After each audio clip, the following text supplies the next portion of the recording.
சொல்லலாமான்னா, பொதுவா வந்து பாத்தீங்கன்னா பெண்களுக்கு வந்து இந்த அமாவாசை வந்து கிடையாது. அப்பா கிடையாது, கணவர் கிடையாது, மகன் கிடையாது, நான் மட்டும்தான் இருக்கேங்கிற பெண்களுக்கு மட்டும்தான் விதிவிலக்கை தவிர கணவன் இருக்கிற பெண்களோ இல்ல அல்லது தகப்பன் இருக்கும் பெண்களுக்கோ இது வந்து சேராது. கன்னியாதானம் பண்ணும் போதே மொத்தமா எல்லாத்தையுமே கணவர் வாங்கிப்பார்.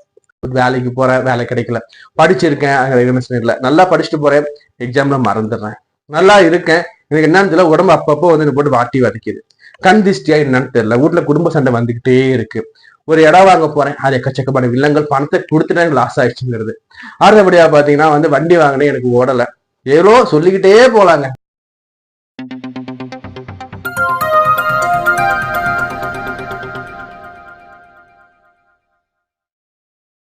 வணக்கம், ஸ்ரீ காளியம் சொன்னம் ஸ்ரீ காளியம். இப்ப நான் உங்கள் அன்பு ஜோதிட அன்பு நண்பன் கார்த்திகிறேன். நீங்க நம்முடைய எஸ்கே அன்பு நம்ம பார்க்க போட்டு பார்த்தீங்கன்னா புரட்டாசி மாதம் அமாவாசைங்க. இந்த புரட்டாசி மாதம் அமாவாசை என்ன, ஏன் இந்த புரட்டாசி மாதம் அமாவாசை எல்லாருமே கடைபிடிக்கணும்னு சொல்றோம், அதே மாதிரி இந்த அமாவாசையை மாகாளய அமாவாசை ஏன் நம்ம சொல்றோம், இந்த புரட்டாசி மாசம் அமாவாசை அன்னைக்கு நம்ம விரதம் இருக்கிறதுனாலையும் இந்த அமாவாசை நம்ம முன்னோர் வழிபாடு பண்றதுனாலையும் நமக்கு என்ன அனுகூலங்கள் கிடைக்கும் நம்ம தெளிவா பார்ப்போங்க.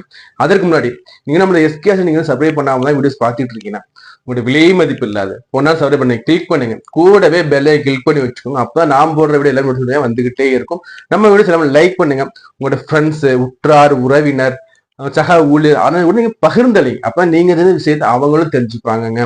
இப்ப வாங்க நம்ம போயிட்டு இந்த புரட்டாசி மாசம் வரக்கூடிய இந்த மிகப்பெரிய அமாவாசை சொல்றது மகாலய அமாவாசை தெளிவா விளக்கமா இந்த விதம் யாரெல்லாம் இருக்கலாம் நம்ம தெளிவா பார்த்துட்டு வருவோங்க. அதாவது மகாலய பட்சம், அதாவது ஒரு பட்சம்னு பாத்தீங்கன்னா மாதத்துக்கு 2 பட்சம் இருக்குங்க. ஒண்ணு வந்து பாத்தீங்கன்னா கிருஷ்ணபட்சம் தேய்பிரை, இன்னொன்னு பாத்தீங்கன்னா சுக்லபட்சம் வளர்பிரை. இதுல வந்து இந்த இருக்கிற அமாவாசைகள்லயே மிக மிக உன்னதமான அமாவாசைன்னு பாத்தீங்கன்னா இந்த புரட்டாசி மாசம் வரக்கூடிய மகாலய பச்சை அமாவாசை சொல்லுவாங்க.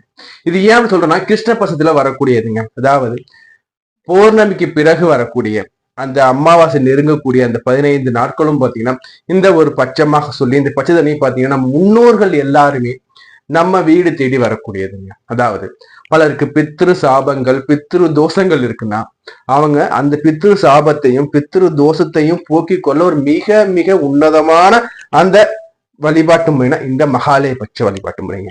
இதுல இந்த 15 திதிகளும், அதாவது ஒரு பட்சமும் பாத்தீங்கன்னா ஒவ்வொரு நாளும் வழிபாடு பண்ணணுங்க. சார் ஒவ்வொரு நாளும் அது ரொம்ப நேரம் வழிபாடு பண்ணலாம், ஒண்ணு இல்லைங்க. ஒவ்வொரு நாளும் ஒரு 5 நிமிஷம் எள்ளும் தினம் முன்னோர் லட்சம் இறக்கும் போது நமக்கு நம்ம செஞ்சத பாவங்களும் சரி, நமக்கு வர இருக்கிற கஷ்டங்களும் சரி, நம்மளை விட்டு விலகி போக சொல்லக்கூட ஐதீகங்க. எப்பவுமே பாத்தீங்கன்னா நமக்கு குலதெய்வமாகவே இருந்தால் கூட நம்ம முன்னோர்கள் ஆசைகள் இருந்தால் மட்டும்தான் குலதெய்வத்தோட அனுகூலமும் கிடைக்கும் சொல்லுவாங்க. அப்போ உங்களுடைய முன்னோர்கள் நம்மளை பெற்று வளர்த்து நமக்கு எல்லாமே நம்ம செஞ்ச பெற்றோர், அதே மாதிரி அவரை பெற்று வளர்த்த அவருடைய முன்னோர்கள், அப்படியே பரம்பரை வம்ச வழியை சொல்றோம் பாத்தீங்களா. இந்த வம்சத்தின் அனைவருக்குமே ஒரே முறை நம்ம பண்ணக்கூடிய அந்த வழிபாடுன்னு பார்த்தா இது மகாலய பட்ச வழிபாடு. அதாவது இது வந்து முன்னோர்களுக்கு மட்டும்தான் வழிபாடு பண்ணுமா, அப்படி கிடையாது. அதாவது சக ஊழியருக்கும் பண்ணலாங்க. இப்போ உங்க தோட்டத்துல ரொம்ப காலமா வேலை செஞ்சிருக்காரு ஒரு ஊழியர், அவர் வந்து பாத்தீங்கன்னா வந்து ரொம்ப ரொம்ப விசுவாசமா இருந்திருக்காரு, அவங்களுக்கு நீங்க வந்து செய்யணும்னு நினைக்கிறீங்கன்னா நீங்களும் இது செய்யலாங்க. உங்கள் நண்பர், ஆத்மார்த்தமான நண்பர், இணைப்பிரியா நண்பர், அவருக்கு நீங்க செய்யணும், இறந்துட்டாருங்க, நான் யாரும் இல்லைங்க, நான் செய்யலாமா, தாராளமாக செய்யலாங்க. அப்போ நண்பர்களுக்கும் நமக்கு வேலை செஞ்ச வேலைக்காரர்களுக்கும் இல்ல வந்து வேலைக்காரர் வந்து முதலாளி மேல வச்சிருக்க அனுகூலமான பாசத்தின் வெளிப்பாடாகவும் இதை செய்யலாங்க. சரி, இது மட்டும் தானா சார்னா இன்றைய நாள்ல பாத்தீங்கன்னா இந்த 14 நாள்லயும் பாத்தீங்கன்னா என்ன சொல்றாங்க ஐதீகத்துன்னு பார்க்கும்போது முன்னோர்கள் தான் வாழ்ந்த தான் இருந்த தான் குடும்பத்தினர் வந்து பார்க்கறதுக்கு வரக்கூடிய நாளாக இந்த நாள் சொல்லப்படுறாங்க. அப்போ நம்ம முன்னோர்கள் நம்ம பரம்பரையா நம்மளை வந்து உருவாக்கி வந்தவங்க, அவங்க சித்தப்பா பெரியப்பா சித்தி என்னென்ன உறவு முறை இருக்கோ அத்தனை உறவு முறையும் நம்மளை வந்து இந்த 15 நாட்கள் நம்ம கூட அவங்க இருந்து நம்ம கூட அவங்க வந்து டைம் ஸ்பெண்ட் பண்ணி நமக்கு என்னென்ன தேவைங்கிறத உணர்ற காலமா பார்க்க போறோம். அப்போ நம்ம கூட வந்து ஒருத்தங்க இருக்காங்கன்னா நம்ம உணவு அளிக்கணுமா இல்லையா, வீடு தேடி ஒருத்தவங்க வர்றாங்கன்னா நம்ம சாப்பாடு கொடுப்போம், தண்ணி கொடுப்போம். அதே மாதிரி நம்மளோட முன்னோர்கள் நம்ம ஆத்மாக்கள் இங்க வருதுன்னா நம்ம செய்ய வேண்டிய கடமை நம்ம செய்யணுங்க. அப்படி வந்து ஆத்மா வந்து பார்க்கும்போது நம்ம அதை கண்டுக்கவே இல்லைன்னா எவ்வளவு மனசு கஷ்டப்படும். புரியுதா? இதுக்கு நம்ம என்ன பண்ணணும் சொல்லுவோம்னா இருக்கும்போதே நல்லா வச்சுக்கோங்க பெற்றோரை. ஏன்னா இருக்கும்போது அவங்களுக்கு என்ன தேவை நம்ம கண்ணால் தெரியும், தேவை அறிஞ்சு நம்மளால செய்ய முடியும்.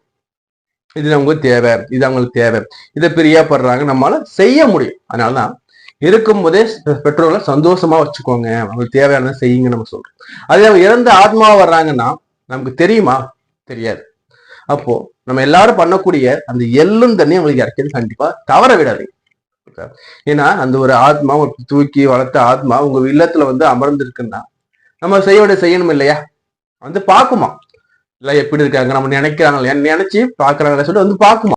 இந்த மாகாலய பட்சத்துல நான் யாரெல்லாம் சார் அந்த விரதம் இருக்கிறதுன்னா, இந்த அதாவது எப்படின்னா ஒரு வருஷம் முழுக்க இந்த அமாவாசை விரதம் இருந்து தர்ப்பணம் கொடுக்குறீங்கனாலும் இந்த இதை நீங்க பண்ணணும். இல்ல சார் ஏதோ பணி நிமித்தம் என்னால பண்ண முடியல சார், தடைபட்டே போயிட்டு இருக்கு சார், அவங்களும் இந்த அமாவாசை விரதத்தை இருக்கலாங்க. அப்ப இந்த அமாவாசை விரதம் இருக்கும்போது ஒரு ஆண்டு தவற விட்டோம் பாத்தீங்களா, அந்த தவற விட்டதுக்கான பலன்கள் சேர்த்து இதுல கிடைக்கும் சொல்றாங்க. சரி, அடுத்தபடியா இந்த மகாலயபட்ச விரதம் நம்ம எப்படி சார் நான் பண்ணணும்? இந்த மகாலயபட்ச விரதத்துக்கு ஒரு ஆற்றங்கரையிலையோ இல்ல கடற்கரையிலையோ இல்ல ஒரு குளக்கரையிலையோ இல்லைன்னா சில பாத்தீங்கன்னா சிவாலயத்திலே இதுக்குன்னு பண்ணுவாங்க. நதிக்கரையில அமர்ந்திருக்க சிவாலயத்துல பாத்தீங்கன்னா இந்த பூஜை எல்லாம் பண்ணுவாங்க. அங்க போயிட்டு நீங்க பண்ணலாம், இல்ல வீட்டுல வச்சும் நீங்க பண்ணலாம். சரிங்க ஐயா, நம்ம என்ன சார் பண்ணணும்? இதுக்கு வந்து அசைவம் படைக்கணுமா சைவம் படைக்கணுமா? சைவம், சுத்த சைவம் மட்டும்தாங்க இங்க படைக்கணும். இந்த சுத்த சைவ சமையல் பாத்தீங்கன்னா நம்ம என்னென்ன படைக்கணும்னு பாத்தீங்கன்னா வாழைக்காய், பூசணிக்காய், பச்சை அரிசி சாதம், இது 3 முக்கியங்க. அதுக்கு பிறகு உங்களோட சௌகரியம் எவ்வளவு வைக்கிறோமோ வச்சுக்கோங்க. அதே மாதிரி அகத்திக்கீரை முடிஞ்சா செய்யுங்க. சார் இதை நான் வந்து செய்யணும்னா எங்க சார் நான் செய்யணும்னா வழக்கமா நீ சமைக்கிறதுலயே சமைங்க. அதே மாதிரி நம்ம வந்து பூஜை நம்ம பண்றோம் பாத்தீங்கன்னா அது வந்து பாத்தீங்கன்னா நம்மளோட பூஜை அறையாக இருக்கக்கூடாது. பூஜை அறையில நம்ம ரெகுலரா நம்ம வந்து விளக்கேற்றுறோம் பாத்தீங்களா, அந்த இடத்துல தீபம் ஏற்றக்கூடாது. ரெகுலரா பூஜைக்கு பயன்படுத்தக்கூடிய தீபம் அங்க ஏற்றக்கூடாது. அப்ப என்ன சார் பண்ணணும்னா, இப்ப நம்ம தீபாவளிக்கு கொண்டாடுவோம் பாத்தீங்களா, தீபாவளி நம்ம தனியா ஒரு மாடம் வச்சுப்பா தனியாக கொண்டாடுவோம். அதே மாதிரி நம்ம எங்க தீபாவளி நம்ம படையல் போடுறோம், அந்த தீபாவளி படையல் போடக்கூடிய அந்த இடத்துல என்ன பண்ணுங்க, இடது பக்கம் வந்து அந்த இலையோட மூக்கு இருக்கிற மாதிரி போட்டுட்டு என்ன பண்ணுங்க, இந்த சாம்பார் சாதம் இந்த சமைச்சிருக்கோம் பாத்தீங்களா, இதெல்லாம் எடுத்து வச்சுட்டு அவங்க எல்லாரையுமே கூப்பிடுங்க. உங்களுடைய முன்னோர்கள் எல்லாரையும் கூப்பிடுங்க. உங்களுக்கு யாரார் நேம் தெரியுமோ அத்தனை பேர் நேமே கூப்பிடுங்க. அத்தனை பேரும் சொல்லி அதே மாதிரி என்ன பண்ணுங்க, இந்த தீபம் ஏத்திட்டு காக்கைக்கு சாதம் வைங்க. காக்கைக்கு சாதம் வச்சுட்டு அதுக்கப்புறம் நீங்க இந்த விதத்தை பண்ணுங்க. சரி சார் இதை நான் பண்றேன், ஓகே சார். இதை நான் வந்து வேலைக்கு போறேன், எப்படி சார் நான் பண்றேன்? வேலைக்கு நீங்க போறீங்கன்னா காலைல பண்ணிட்டு சாதத்தை கையில எடுத்துட்டு போய்க்கோங்க. இல்ல சார் நான் வேலையை முடிச்சுட்டு வந்து கூட நீங்க பண்ண எந்த ஒரு ஆட்சேபனையும் கிடையாது. நீங்க எள்ளு தண்ணி இறக்கும் போது என்ன பண்ணுங்க, இந்த காசையும் கயம் மனசுன்னு வச்சுக்கோங்க. அதே மாதிரி எள்ளு தண்ணி இறக்கிற இடம் பாத்தீங்கன்னா சுத்தமான இடமா இருக்கணுங்க. நான் வீட்டுல பண்ணும்போது நான் என்னங்க சார் பண்றதுன்னா அந்த வீட்டுல கால் படாத இடமா பார்த்து அங்க நீங்க அந்த முறையை செஞ்சுக்கோங்க. நான் புகைப்படம் கொடுக்குறோம் பாருங்க, அதுல எப்படி வந்து எள்ளு தண்ணி இறக்கிறாங்களோ அதே மாதிரி பார்த்துக்கோங்க. ஒரு ஸ்பூன் கருப்பு எள்ளு போதும், கொஞ்சம் சுத்தமான தண்ணி அது கையில வச்சு நம்ம எப்படி நம்ம கீழே விடணும் ஒரு விதிமுறை இருக்கு. அதுக்கு இமேஜ் நான் ஸ்கிரீன்ல கொடுக்குறேன், அந்த இமேஜ் நீங்க பார்த்து தெரிஞ்சுக்கோங்க.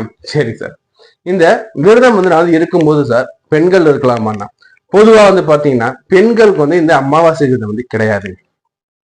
அப்பா கிடையாது, கணவர் கிடையாது, மகன் கிடையாது, நான் மட்டும்தான் இருக்கேங்கிற பெண்களுக்கு மட்டும்தான் விதிவிலக்கை தவிர கணவன் இருக்கிற பெண்களோ இல்ல அல்லது தகப்பன் இருக்கும் பெண்களுக்கோ இது வந்து சேராது. கன்னியாதானம் பண்ணும் போதே மொத்தமா எல்லாத்தையுமே கணவர் வாங்கிப்பார், புரியுதா? அதே மாதிரி இதுல வந்து இன்னும் சில விதிமுறைகள்லாம் இருக்கு.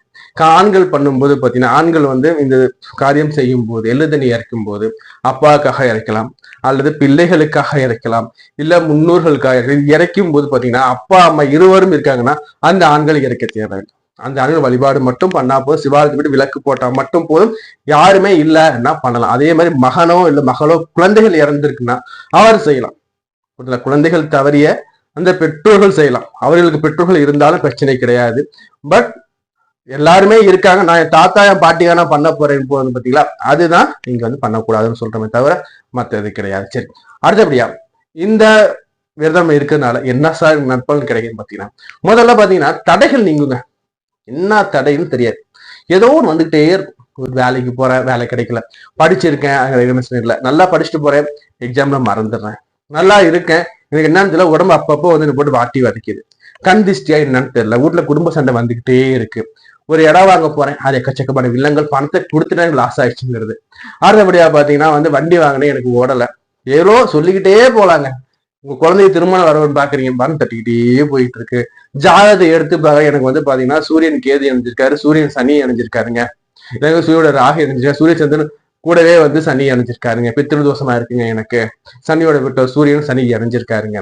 சோ இது மாதிரி இருக்கிற அமைப்புகள் எல்லாத்துக்கும் சரி, பித்ரு தோஷம் பித்ரு சாபம் இருக்கிற எல்லாத்துக்கும் சரி, இந்த காலகட்டம் பாத்தீங்கன்னா உங்களுக்கு மிக மிக மிக பாத்தீங்கன்னா உங்களுக்கு சாபத்துக்கு விமோச்சனத்தை கொடுக்கக்கூடிய ஒரு காலமா இருக்குங்க. இந்த காலத்தை தாழ்விடாம பயன்படுத்திக்குவாங்க.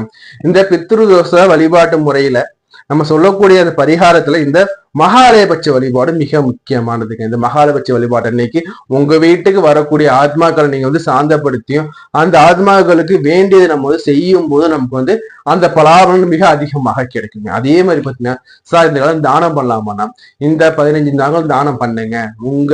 உங்கள் முன்னோர்களுக்கு என்ன பிடிக்குமோ அவர்களுக்கு என்ன பிடிச்ச பொருட்கள் இருக்கும் அந்த பொருட்களை வாங்கி 4 பேருக்கு தானம் பண்ணும் போதும் பாத்தீங்கன்னா அவரோட ஆத்மா சாந்தி அடையுங்க. அதே மாதிரி அவர் தானத்தில் சிறந்தது அன்னதானம். இந்த அன்னதானம் கொடுக்கும் போதும் பாத்தீங்கன்னா பித்ருதோஷத்துக்கு ரொம்ப ரொம்ப நிவர்த்தி ஆகுது. எந்த காலம் இந்த மகாலயபட்ச காலத்தை கொடுக்கும் போது அந்த சாபம் கொஞ்சம் அதிகப்படியா நிவர்த்தி ஆகுங்க.